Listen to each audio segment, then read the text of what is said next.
在今天早上呢，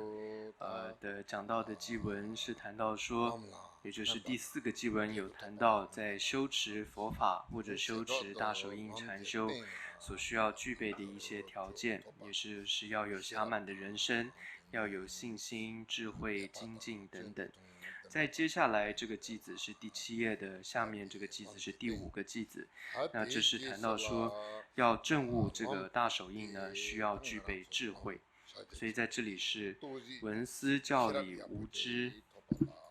遮障离，口传抉择灭诸疑惑暗。修身光明鲜明显实相，愿令三智明照更增胜。那么要如何让这个殊胜的这个法门能够在我们的心中得到升起，或者我们的心中得到一个证悟呢？那它就需要有智慧。那智慧分为3个，也就是闻所成慧、思所成慧跟修所成慧，有闻思修3个智慧。当我们的智慧能够开启的时候呢，那慢慢我们就能够真实实修这个法门。所以以上这个愿文是透过了祈愿的方式开启智慧，同时也是一个口诀。首先呢，谈到的是闻所成慧，就是透过听闻佛法而产生的智慧。这是指当一个人最开始他完全不了解佛法，或者说是一个人他刚开始进入了佛门，但是也不怎么了解整个佛法的内容，也没有什么经验，也没有什么证悟。这个时候他需要什么呢？他就需要的是闻的智慧，听闻佛法的智慧。那么他需要多来听闻佛法。那听闻佛法的方式有依止上师而听闻佛法，或者呢是读诵经书而听闻佛法，有非常多的方式。总之，透过这些方式而得到了各种的教授、各种的口诀，让我们的智慧越来越开启，懂得越来越多。那么在这个偈文当中所谈到的听闻佛法的佛法，它指的是2个方面，一个是教法，那一个是理路。所以这里说教跟理一个是教法，一个是理论的方面。教的方面呢，又分为有佛陀所说的经，还有呢祖师大德所著的论，所以又有分经跟论2个部分。所谓的佛经呢，指的是佛所开示的各种的经典，显称的经典，或者是密称的序典等等的经文。我们透过了读诵这些经文之后，我们知道佛陀所开示的意义是什么。举例来讲，这些经文像是心经、金刚经也好，透过多读诵这一些经典，我们升起信心，让我们的智慧越来越开启。接下来第2个部分呢，也就是我们说教法中有分经典跟论点。第2个是论点。论点呢，它并不是由佛陀亲口所说的，但是呢而是由我们说经典，之前的经典是佛陀所说的，但论点并不是佛陀亲口说的，而这是透过后世的这些祖师大德们呢，他们将佛经做更广泛的一个解释，而让我们呢后世的人更容易来懂得它的意思。那么这些论点呢，也有一些不同的方式。一种是，首先他们都是针对佛经，佛经有的经典内容非常的广泛，也因此呢大师们将这些内容呢集要起来，变成一个精华本，这是一种论点的方式。那还有一种呢，是当时佛陀在佛经里面开示，是一部分是清晰的讲出来，但是还有一些隐藏的内涵的意义，并没有从佛经当中讲出来的。这时候大师们呢，也透过论点将隐藏的这一部分也撰述出来。那么还有一种方式的论点是指说，可能佛经里面讲的太简要了，而在大师们他将它又发扬广大，解释得更深。所以论点呢有这几种方式。过去在印度也好，藏地也好，或者是在汉地也好，那都有非常多的祖师大德们呢针对佛经撰著了这样子的一些论点。接下来讲到的是论点。那论点方面呢，也分为有2种形式的论点。那一种呢是一般的，我们说佛经的解释佛经的一般的这些论点。第2种呢是它不是一般的这样的一种解释，而是透过口诀的方式，真正让我们能够实修这个佛经、实修这个法门的这种论点呢，它被称为叫做口诀哦。所以在密乘的一个弟子来说呢，我们说也要升起这个听闻佛法的智慧，因此需要多听闻佛法。那么呢，在密乘弟子密乘来讲呢，会多研究，会认为说，论点比经典还重要。那很多人会想说，不应该是这样吧？应该佛陀亲自说的这个经典是更加殊胜，应该是更重要的。为什么说论点反而比经典更重要呢？那这是有它的意义的。为什么说论点更重要是有它的意义的？这是因为，首先谈到佛经来讲呢，它是佛陀当时针对当时的各个情况不同，针对当时的弟子而说的，因此呢，会有的时候会说的局部性的或者针对性的一些内容而已，所以一些其他的内容并没有提到，并没有是一个整合的或者完整的一种开示。但是就论点来说呢，它是将佛经当中的各方面都整合结集集要起来而成为论点，所以也因此呢，当我们能够学习研究论点的时候，会帮助我们对于佛经有更全面、更完整的一个理解。所以对于密乘的弟子来说呢，会多强调研究读诵的是论点，而不会太去读诵这些佛经。所以在像是藏传里面都会研究的，像印度的祖师大德们的这些论点。所以也像刚刚谈到的说，论点呢有分两个，一般的佛经的解释的论点，还有实修的叫做口诀哦。所以当我们是要做实修佛法的时候呢，就需要的是这个口诀的论点了。也就是说，透过口诀告诉我们什么该做，什么不该做，修持的时候要注意一些什么，这个呢都可以在口诀当中呢知道。所以在这里说听闻教法哦，那在这里主颂里面有提到说闻思教理。无知遮障理哦，那这里教理有提到教法，刚刚讲过的，还有呢理路的部分，也就是它的逻辑理路的部分。那么一般我们说有刚刚谈到像佛经，还有论点，还有各种的口诀，那我们不仅仅就是相信而已，而且呢是要真正透过一种逻辑的道理，多听闻这些逻辑的道理而了解。举例来讲，像是在论点当中，常常会分析说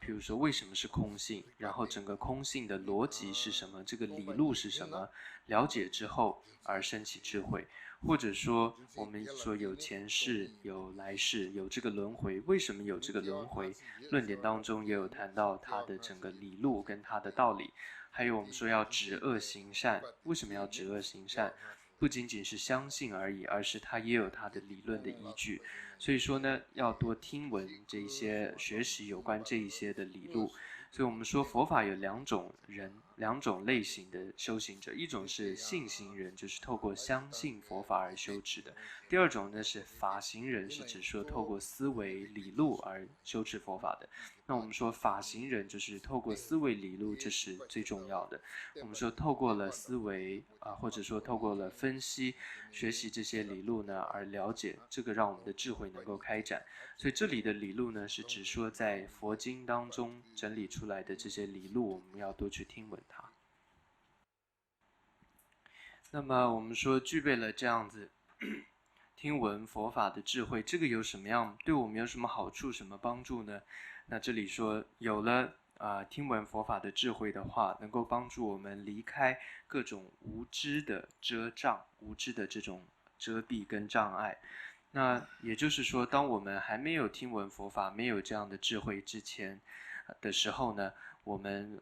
对于很多道理我们并不了解，对于原因也不知道。但是听闻佛法之后，或者像阅读了佛经，或者读诵了这些论点，了解它当中的理路之后，我们就能够升起智慧，就好像各种的无知的黑暗消除了。那么在这里的藏文里面呢，它有两种，在这里是使用其中一个叫做会消除无知的遮障哦，这里是用遮障，但是在有另外的一些版本当中，它不是遮障，它叫做云，就是形容天上的云，也意思就是说那人们却觉得说，有的用云来表示其实更清楚，也就是文思教理，然后无知的这种云翳，就是天上的云呢都能够消除，都能够离开哦。那这是因为我们比喻说，透过我们的文思修的智慧开展，比喻就好像是太阳光一样的，所以说太阳光能够消除黑暗，然后能够消除各种的障碍，消除云翳哦。所以在这里说，透过了听闻佛法，能够消除我们各种无知的云，都能够让它消失、消散掉。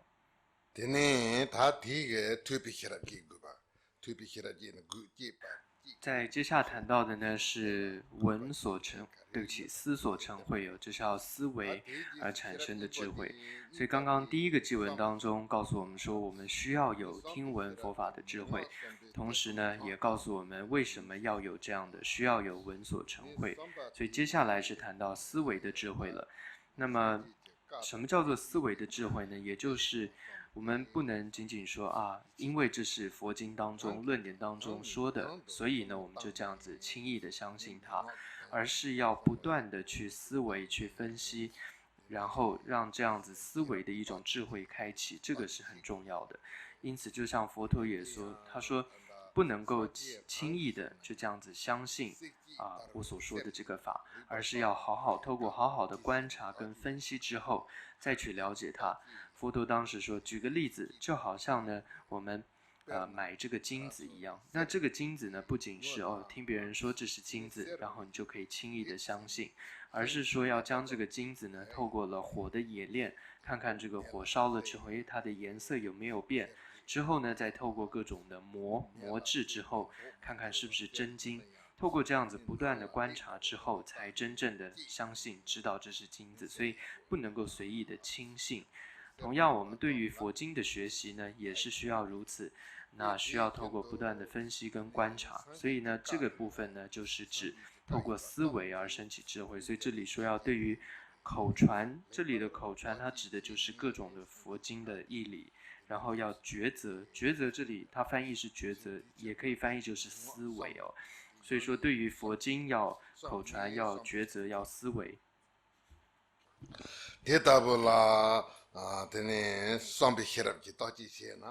在这里呢就提到说，这样的一种思维的智慧呢是会越来越开展的，越来越相信它的。尤其是我们在思维的是真实的这种情况，也就是一些真理。所以当我们去越思维这些真理的部分，越去思维它，去分析它，它不会有说越来越不清楚，或者说有错误在里面，是不会的，而会是越来越清楚，智慧会越来越开显出来，开展出来。所以这个基本上告诉我们说，我们需要有升起这样子的思维佛法的智慧。那思维佛法的智慧对我们有什么好处呢？这里说叫做能够灭诸疑惑暗，能够消除各种的疑惑。也就是当我们很多时候在没有好好去思维了解一件事情之前，我们可能对这件事情有很多的疑惑，比如说为什么要这样子做，或者这样做了之后有什么好处。但是透过了你去思维，有这个思所成慧之后呢，就疑惑能够得到一个消除。所以这里用比喻的方式说，就好像日光开显出来之后呢，自然黑暗就会消除一样。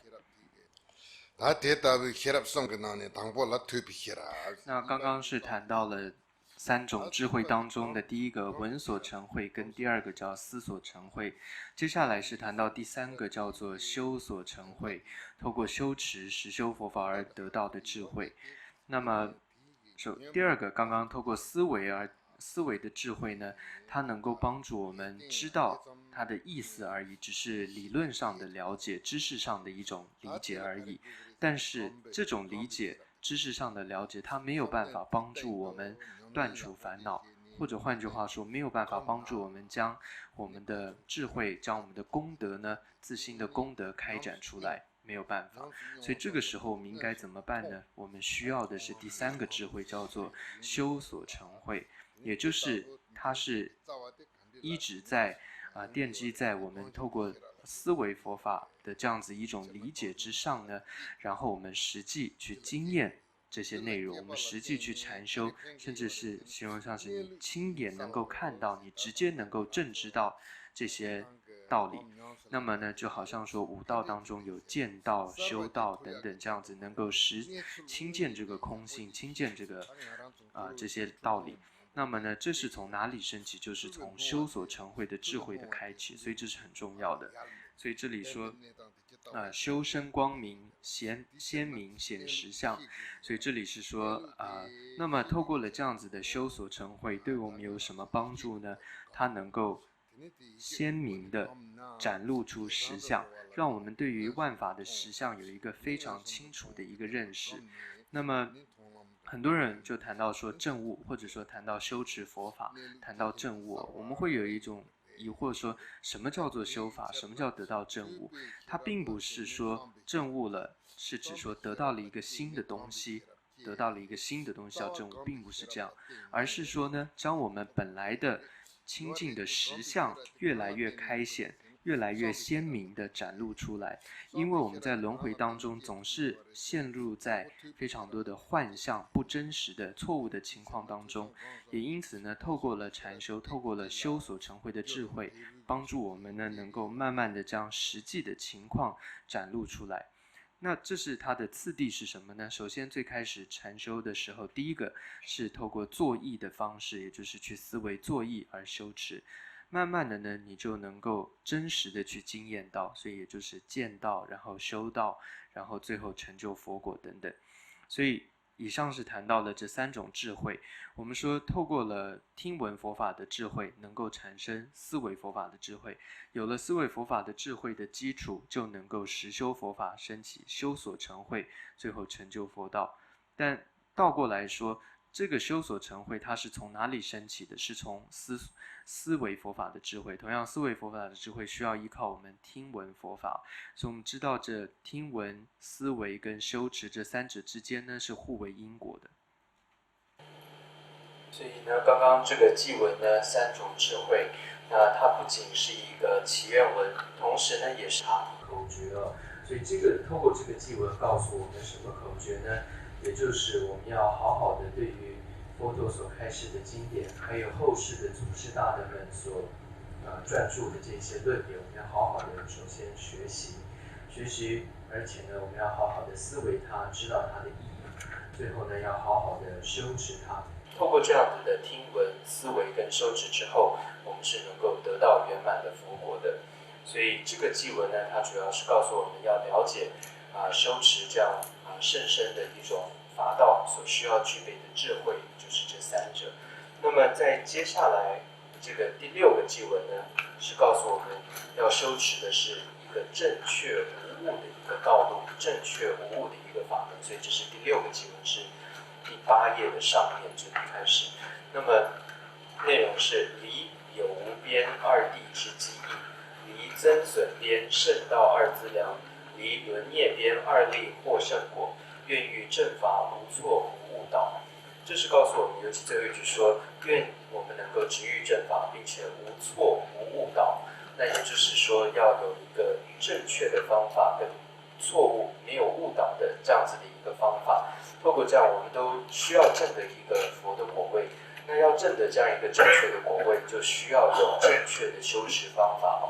所以说要有正确的，没有错误的。那什么叫做误导呢？就是指说，所谓的误导是它可能并没有错误这个路，但是我们说一般修持的路，有的是长的路，有的是短的路，就是能够比较快的路跟比较久的路。那比较我们舍弃了一个能够就是舍近而求远的话，这就是一种误导的方式，所以也不要有误导的情况。那么如何能够正确无错无误导呢？它就需要有一个正确的一个次第，也就是透过了基、道、果三个部分，就是基础、道路跟果实这三个部分。那首先谈到什么叫做基础的基呢？它指的就是基的意思，也就是我们在轮回当中有各种的幻象，各种的迷惑。那如何要消除这种迷惑，消除各种幻象？也就是我们要认识到这种不幻的真实的情况，也就是真实的这种情况是什么？如果我们知道的话，就能够消除幻象。那什么叫做真实的情况呢？也就是机哦。所以所谓的机，就是这个万法万事万物它真实的本来面呢，就叫做机。那么，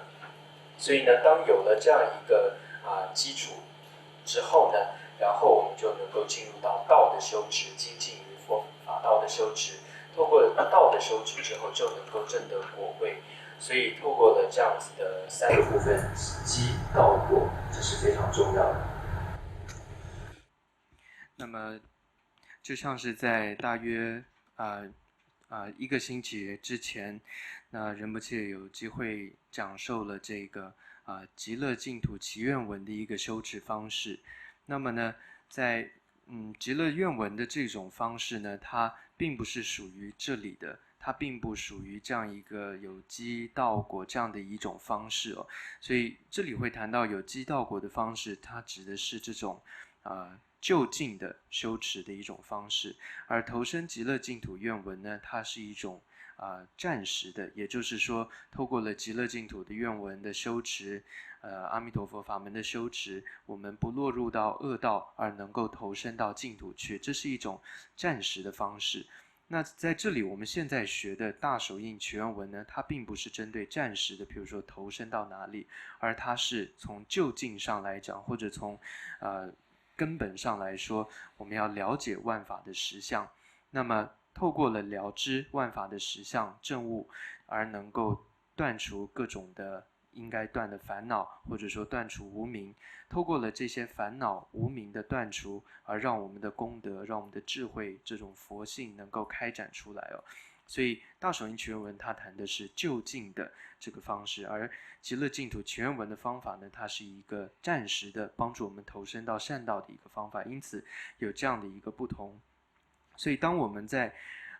这里就谈到说就近的这种能够实证佛法的这个方式，我们要如何去做呢？我们说重点是要了知到万法它真实的情况，它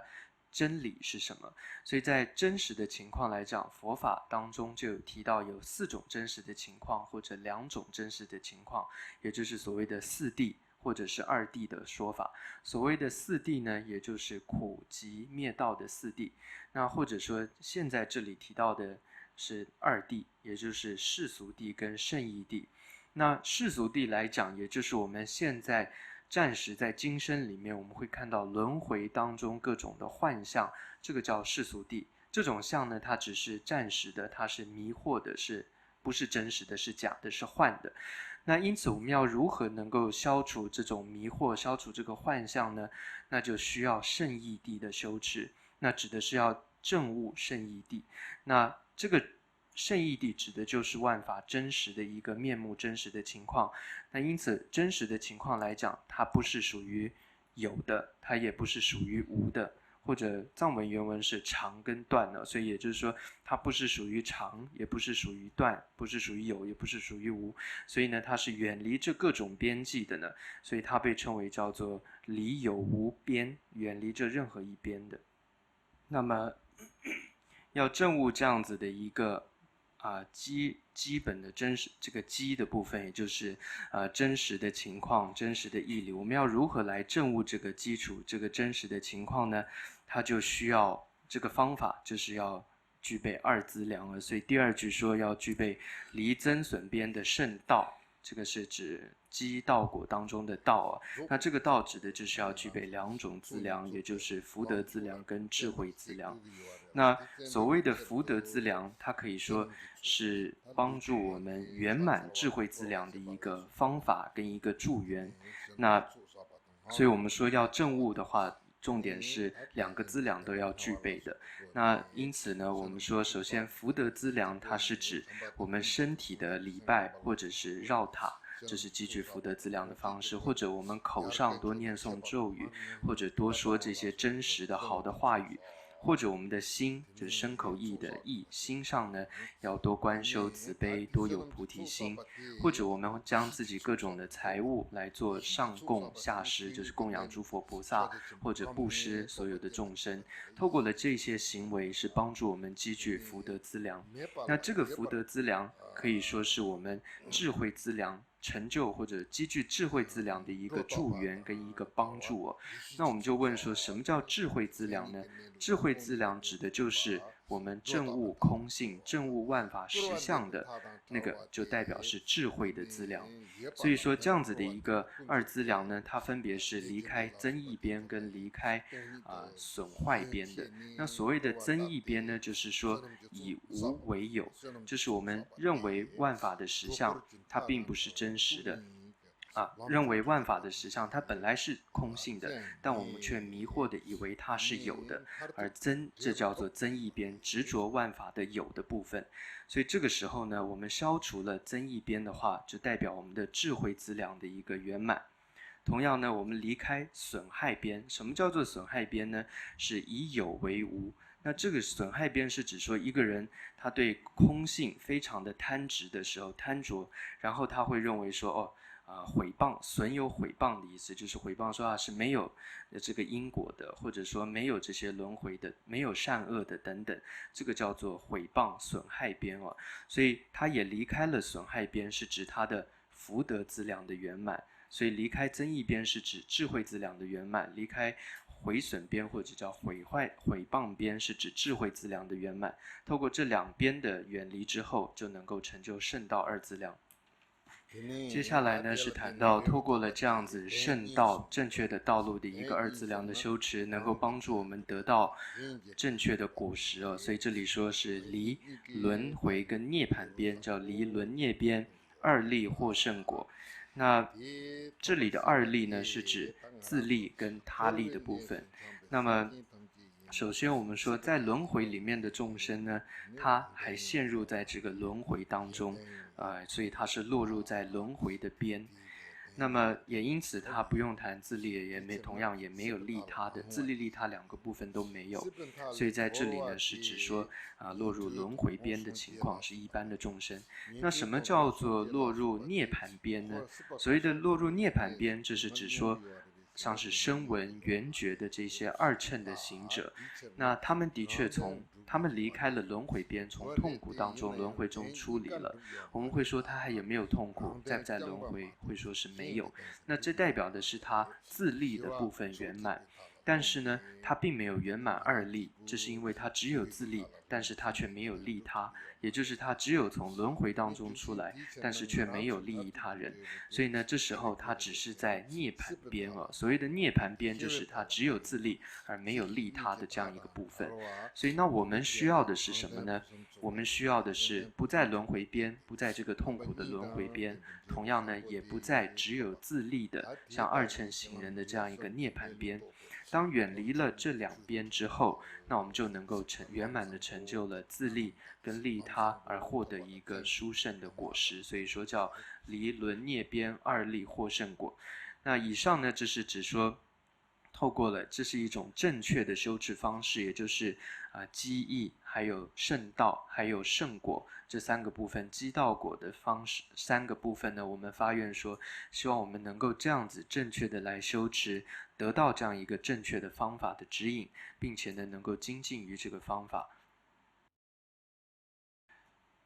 那在接下来呢，所以刚刚以上呢就是谈到说我们要发愿呢，透过这个方式发愿说，有这个机道果三个部分，透过这个修持呢，能够帮助我们得到一个正确无误的一个修持方式，就是正确无误的机道果的方式而修持哦。那么接下来呢，这里在谈到的是这个偈文是指说进入到实修的这个部分了。那以上是谈到需要修持，那么修持的方式是什么呢？首先是一个概括性的一个介绍，一个理解。接下来会谈到的是实际修持的方式。那么首先呢是知识上的一个理解。那这是指第7个偈文，这里说净机心性明空本双运，能尽大应金刚大于切，所尽乎耳迷幻之垢染，愿尽之果无垢法身现。那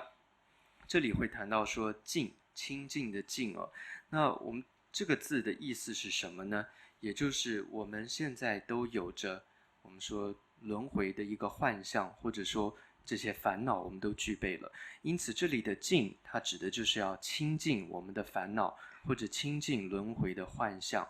那当这些幻象清净了，就会得到了一个果实，善的果位。这是指说我们离开了这些烦恼的垢染的果位，也就是这里说无垢的法身才能够展现出来。那首先呢，就谈到说清净的基础是什么呢？这里说净基是心性，也就是我们的自心本性，我们自己的这一念心。那么就像在首先谈到佛经当中都有谈到这个自心的部分，那各位可能比较耳熟能详的就是心经或者是金刚经，各位可能都知道。所以我们看在心经金刚经当中也告诉我们自心的本质是空性的这方面的义理。那么同样在论点当中，像是现观或者是中观都有提到说一切是空性的道理，透过思维的方式逻辑的方式来探讨。那么同样在大手印当中呢，也有告诉我们说要如何来实修这个空性，它是有这个口诀的方式的。那什么叫做口诀的方式来禅修空性呢？那就好像经典当中，像心经当中有提到说无眼耳鼻舌身意，无色声香味触法等等。那这是说谈到外在的这一切，无论是色声香味触都是空性的，也告诉我们说我们要知道这一切都是空性的，并且呢要这样去修持。这是显证经典方面一般告诉我们的方式，介绍空性的情况。同样在论点里面呢，也会透过逻辑的方式，就像在之前的偈文里面说，我们要多去思维学习，像是教理这方面那透过这个而升起一种信心，对于空性有一个了解。但是呢，在这里当我们谈到大手印的口诀或者说实修的时候呢，它不仅仅是，它并不在于说，我们说谈到实修的时候，如果要将我们直接眼睛看到的外在的这些东西，我们说它是空的，虽然只是知道，但是你要马上证悟到，或者你要马上体会到它是空性，这是非常的难的。也因此呢，在大手印的口诀禅修空性的时候呢，它并不是以外在的这些东西，比如说眼睛看到的东西为我们禅修的方式并不是这样的。而虽然说外在的一切就像心经里面讲它是空性的，但是呢我们很难这样去理解它，或者很难这样去实际证悟它。那么大手印当中口诀谈到一个简单的方法是什么呢？证悟空性的方法首先就是要观察自己的内心，从我们的心观察而入手所以在这里说净基是心性，也就是观看我们自心本性它的本质是什么。那当我们去看这念心的时候，我们其实心是没有这样一个所谓心的东西，但是我们一直以为有这么一个心。但是当我们仔细去观察它的时候，你会发觉找不到它，也甚至它就是空性的，你没有办法去说它。所以说呢，一切清净的基础呢，就是我们这念心。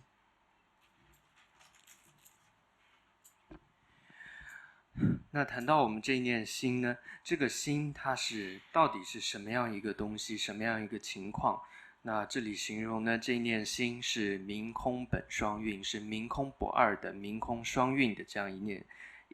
一个东西，被称为叫心，它是明空不二的。那么这样一个明空不二的道理，它可以说包含了所有佛陀所开示的经典，它的所有的意义呢，都在这样一个明空不二的当中了。什么叫做明呢？当我们谈到明的时候，很多人就会联想到好像太阳的光或者是灯光一样但并不是这个意思。这里的明呢，它指的是一种觉知，是一种了解，是一种什么都知道的遍知的一种觉性，一种觉知，叫做明。那么举个例子来讲，常常我们会觉得你好像知道，但是呢你却正好我们的心好像你知道有这么一个心，但是当你去找的时候，你会发觉这个心它哪里都不在，但却有这么一个心，很明确的，它能够知道一切事情，了解一切事情的心在，但是呢当你去找又找不到它。所以所谓的去找这个心，我们可以看说这个心它是从哪里出生的，它从哪里出现的，最后呢它又消失到哪里去，它会到哪里去。所以有的人也在讨论说，心好像就在我们的脑子里，或者是在我们的心脏里，或者就是脑，或者就是心脏了，但其实都不是。因为当你去看你这念心的时候，举例子，好像说你想到银行，你要到银行去的时候，你会发觉你的心就跑到银行了。当你想到去商店买个东西，心就到商店里面去了。当你想到回家，你的心就在家。同样，当你想到工厂办公室，你的心就会到工厂办公室去。那到底是这个去的这个东西，这个本质是什么呢？这个心到底是什么呢？当你去找，你会发觉它没有形状，也没有颜色。因此它的本质又是空性的，虽然清楚的它存在着，但是当你去找又找不到它，它的本质是空性的。所以当我们谈到一个空性的时候，我们可能会想，是不是好像是什么都没有的，像天空的虚空一般的空呢？并不是这个样子的。那这里所谓心的一个空性呢，它指的是同时它也包含了能够清楚明白，能够觉知一切的部分，所以它也有明的部分在里面。但是虽然它有清楚的觉知，能够知道一切事情的明，但是呢，它却不具备任何的形象，也不具备任何的颜色，你也找不到它，所以呢，它是明空不二的。所以我们可以说，看到心呢，它是清楚的，你知道有这一念心，但是却找不到它。所以明当中它有空性，虽然你找不到它，它又能够觉知到一切的事情，所以空中也有明的部分。所以但因为我们不认识这一点心的本质，所以我们一直在轮回当中流转啊。所以在这里首先我们要认识到说，一切心性，一切清净的能净的本质基础是什么？就是这一念心，而这一念心是明空双运的。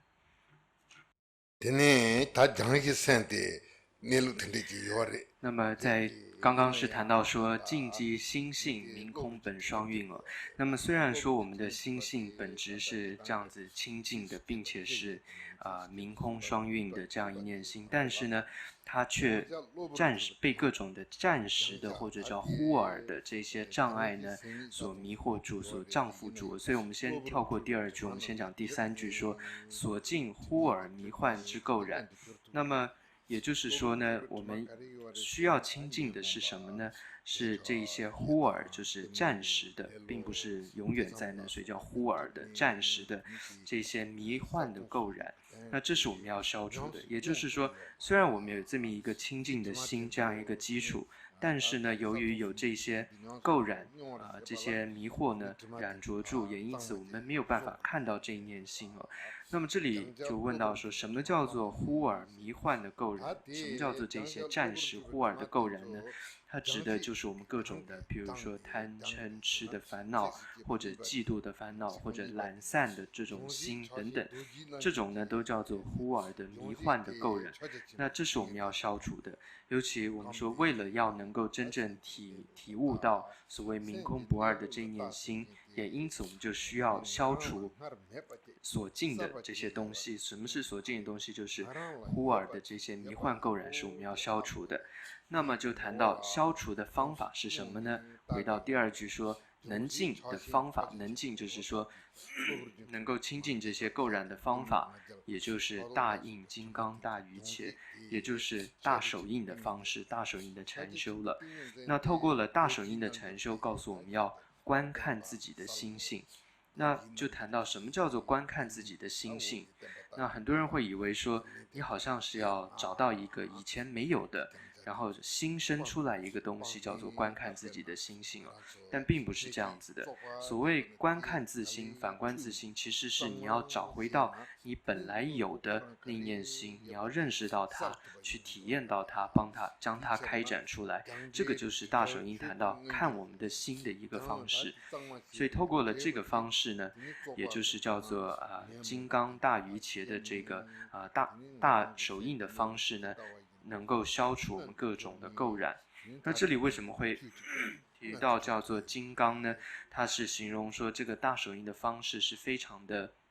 坚固的，非常的好的一个方式那有关于大手印这样一个坚固好的方式，在后面的祭文当中就会告诉各位的。那所以透过了这样子对于净基还有能净的方法，还有所净的各种的垢染了解之后呢，那么当一切的迷惑透过大手印的能净的方式清净之后呢，就能够将愿净之果，这个果实无垢的法身能够展现出来。当迷惑消除，我们这做了一个比喻呢，就好像我们说大手印的修持方式是清净，就好像一个肮脏的一个容器，你将它洗干净之后，它的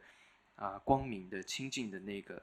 面目就会展露出来。所以透过了这个方式清净了垢染之后，这种各种清净的果，无垢的这种果实呢，还有这个法身就能够展现出来。就好像在这个佛经当中，像是心经也好，金刚经当中呢，有谈到告诉我们也是在阐述空性的义理。那么或者在一些论点，像是龙树菩萨的中观根本论颂当中，也是在透过了逻辑思维的这种辨析、辩论跟分析的方式呢，而阐述出空性的道理，而告诉我们说内外的一切东西、一切万法都是空性的。那么透过了这样子的这种对于佛经或者论点的读诵或者是思维辩论的方式，这样逻辑的去思维，它可以帮助我们得到一种信心，一种也叫圣解，一种相信的一种信心。原来是空性。但是呢，光是只有这样子一种知识上的理解的信心呢，它还是不够的。所以因此呢，当我们说要实修这个空性的时候，那需要的是大手印的这种口诀的方式。虽然说在空性的要点或者义理上，它的要义上来说呢，无论大手印的口诀也好，或者显称的像是心经、金刚经当中的道理，或者是论点当中的道理呢，他说的内容要点是一样的，但是呢，在方式上有一些不同，所以在大手印的口诀上的方式是不同的。那大手印的口诀谈到是如何来禅修空性呢？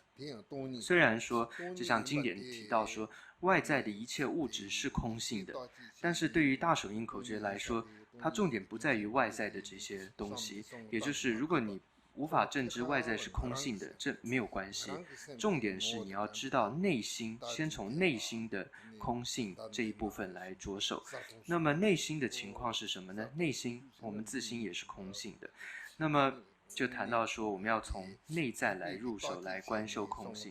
那么透过的方式并不需要说透过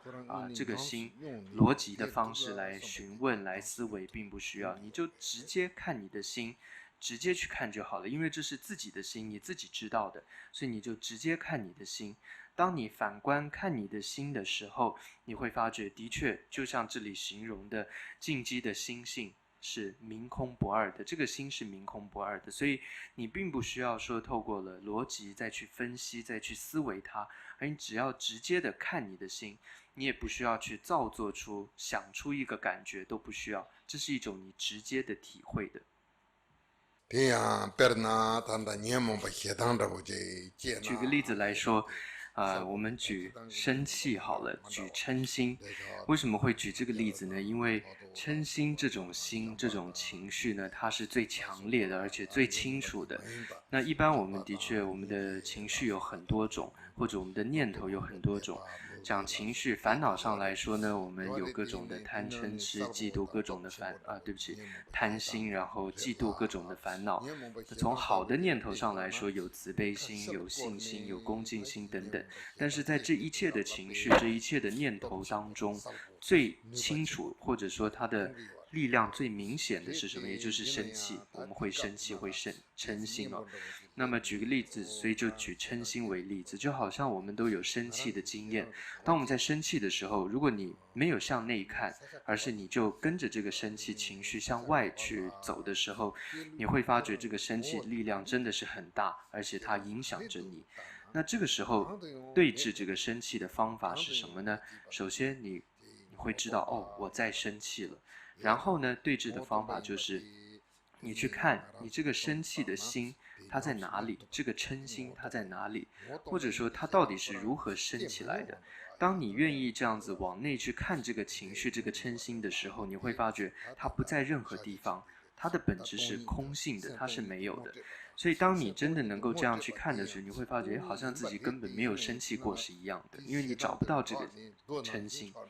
但是当我们说哦，你这个嗔心没有了，说我们的心是空性了，当嗔心不见了，那是不是嗔心一不见了，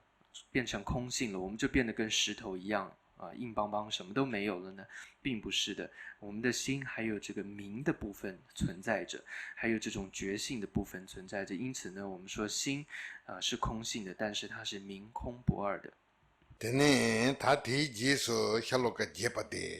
所以刚刚这个部分呢，是谈到说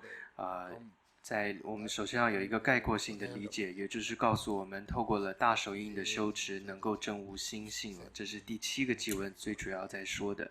那么在有这样一个概念了解之后呢，接下来就告诉我们要实际来修持了。那么实际修持的时候呢，首先第8个偈文呢，它是一个总说，概括的一个总说，告诉我们如何来实际修持，也就是于机断诸增益决定见，守护于此无散为修要，精通于修即是最胜行，愿于见修行3的决定。所以这是告诉我们说，要透过了见修行的方式，也就是说我们要证悟大手印或者证悟我们的心性，我们就需要透过了正确的见解、修持跟行为，见修行这3者呢，能够帮助我们实修这个大手印啊。那么首先就谈到一个见解，它这里是说于基断诸增益决定见那这是指说在于基础，这里的基也就是刚刚前面的偈文所谈到的一切净基也就是我们的心性，我们这个明空不二的这个心性。而在这个基础上，在这个心性上，于基上呢，断诸增益。那这里说我们会有的遇到的一个问题是什么？就是有各种的增益。所谓的增益呢，就是说以无为有，把没有的当成是有的。譬如说外在其实并没有真实存在的，外在的一切东西并不是真实存在，是无的，但是我们却执着以为它是有的。这种执着呢，贪执就被称为叫做增益。譬如说我们会执着外在的各种的东西，贪着它而生起各种的妄念。那因此我们有很多很多的增益，很多很多的妄念，或者各种的幻象呢也非常的多。所以说呢，我们在这个心性的基础上会有这个问题，就是有各种的增益，各种的妄念。所以在这里呢，我们要断诸增益，要断除各种的这些幻象，各种的增益，这种妄念。那这个方法是什么呢？就是要有决定见，也就是我们对于实际的空性也就是实相的本质，当我们知道它的时候呢，各种的这些增益它就得到了断除。当这些增益断除了，也就是决定见具备的时候了。所以说呢，在这里这是我们首先要具备的，可以说是一个基础，要具备决定的见，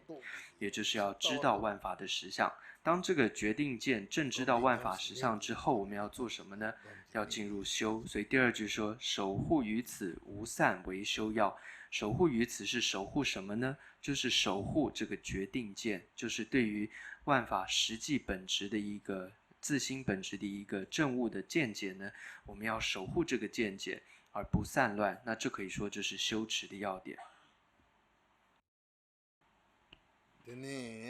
那么刚刚这2句呢，分别是针对见解还有呢修持的部分那做一个简要的一个介绍。在之后的课程当中呢，会更清楚地告诉我们大手印的见解是要怎么去做，还有大手印的修持是什么。那么接下来谈到第3句代表行见修行的行。那什么叫做行呢？也就是当我们在修的时候，在保任我们的这种决定见，也是守护于此无散为修要这个修的时候呢，我们禅修的时候有的时候会很清楚，但有的时候这个修呢，它又不是很清楚，就是会有这样的情况。也因此呢，我们要训练，要精通，要训练我们这一念心。那这种精通这个方式是什么？譬如可以透过有时候你会在人很多的情况下你去禅修，或者你是在升起强烈的烦恼的情况之下去禅修，或者你到一个清静的地方去禅修。总之，透过各种不同的状况，你精通这个方式，然后呢，而得到一种最胜的行持那这种都叫在不同的情境之下来修持、来行持，这个被称为叫做精通于修，即是最胜行，这种叫最胜的行为。所以这里我们发愿说，愿于见修行三得决定，也就是对于见解、还有修持、还有行持这3个部分呢，你都有一个决定的一种了解。那这是透过了发愿的方式，但也告诉了我们整个修持大手印的口诀跟要点是什么。